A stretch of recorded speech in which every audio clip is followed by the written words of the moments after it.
মাত্র ২৫ বছর আগেও এদেশে সন্তান জন্ম দিতে গিয়ে মায়েদের মারা যাওয়া ছিল সাধারণ ঘটনা। দক্ষ ধাত্রী ও চিকিৎসা সেবার অভাবে আঁতুড়ঘরেই মারা যেত প্রিয় সন্তান। বর্তমানে সেই চিত্র এসেছে ব্যাপক পরিবর্তন। প্রতি ১,০০০ নবজাতকের মৃত্যু ৫২ থেকে নেমে এসেছে ৩২-এ।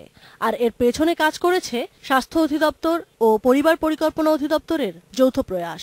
স্বাস্থ্য পরিবার কল্যাণ কেন্দ্রের 24 আওয়ার্স নর্মাল ডেলিভারি সার্ভিস চালু করছি। এখন প্রায় ১৫০০টা সেন্টারে চলছে কার্যক্রম। ৩,৮৬০টা সেন্টার আছে আমাদের, সেগুলিতে আশা করছি আগামী ৩ থেকে ৩.৫ বছরের মধ্যে কার্যক্রম করতে পারবো।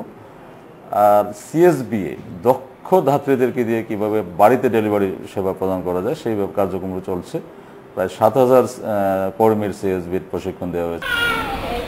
শিক্ষার প্রসার ও সামাজিক সচেতনতা বাড়ার পাশাপাশি বেড়েছে তৃণমূল পর্যায়ে রোগ নির্ণয় ও চিকিৎসা সুবিধা, যার পরিপ্রেক্ষিতে ১ বছরের কম বয়সী শিশু মৃত্যুর হার নেমে এসেছে অর্ধেকে।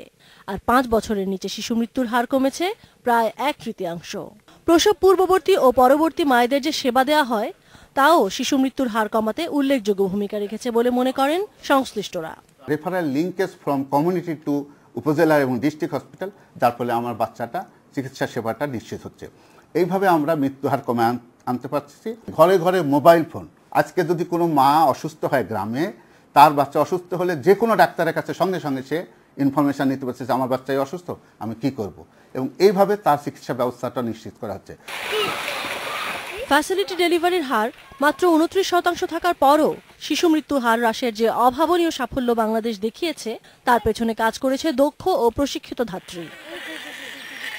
মাহবুবা জান্নাত, ইন্ডিপেন্ডেন্ট নিউজ, ঢাকা।